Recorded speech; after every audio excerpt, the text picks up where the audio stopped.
Before we start our Star Wars theory video, don't forget to like and comment if you haven't already, and most importantly, subscribe to the channel if you haven't already. Our goal is 800, and also, if you can, hit the bell too so you guys never miss out on any of my notifications. Okay, my friends, in today's Star Wars theory video, what if Starkiller returned to help Rey and Ben Solo to fight against Emperor Palpatine? So you're asking yourself, why Starkiller?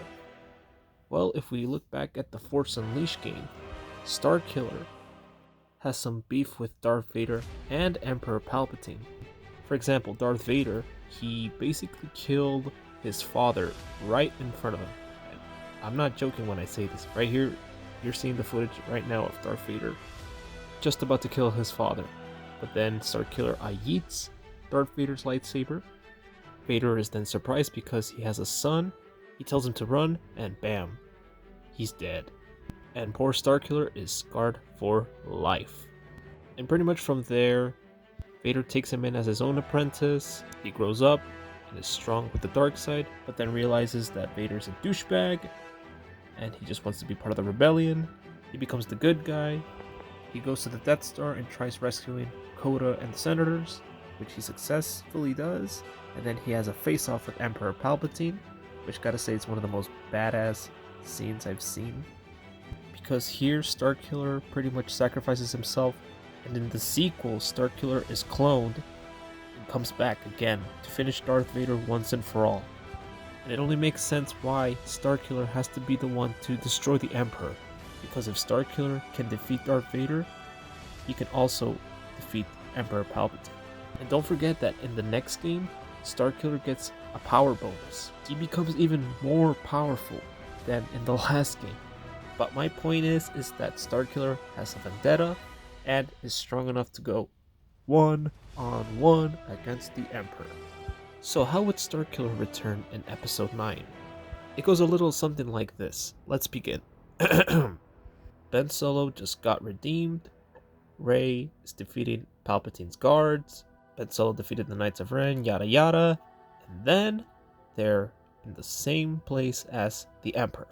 They look at each other with those lovely googly eyes, and from there, they're ready to face off against the Emperor when Palpatine suddenly looks up in the sky. He sees a mysterious ship he has never seen before. What ship is it? It is the Rogue Shadow. Starkiller lands like a badass. And Ben and Rey in confusion, like, who is he and everything. Starkiller turned back and looked at them and told them that he's here to support them. And he said that he's been waiting for this moment for a very, very long time. The Emperor was just laughing, saying, "Boy, I've killed you once, and I can do it again." Palpatine then gets serious, pulls out his lightsabers, and then one of the most badass lightsaber fights happens. All three of them go against him. They all go batshit crazy and start hitting those lightsabers like no lightsaber fight has ever been seen since the fight of Savage and Darth Maul. Trying everything in their power, but Palpatine is just too damn strong. Even for Starkiller, considering he's a little bit older.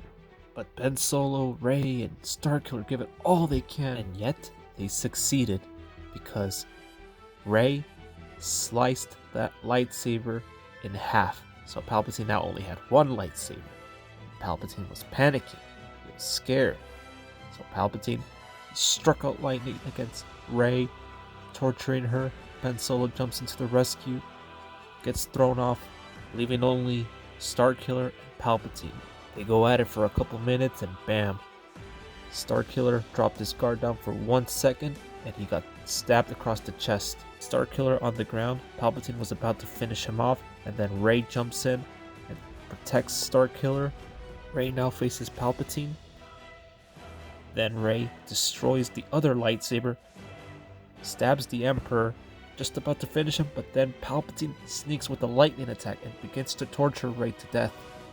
And she was begging and screaming for mercy, for help. Starkiller got back on his feet again, let out a loud-ass scream, and lightning came surging from the ground and strikes at Palpatine with everything he has. Palpatine begins to shake a bit. They were both holding in that lightning.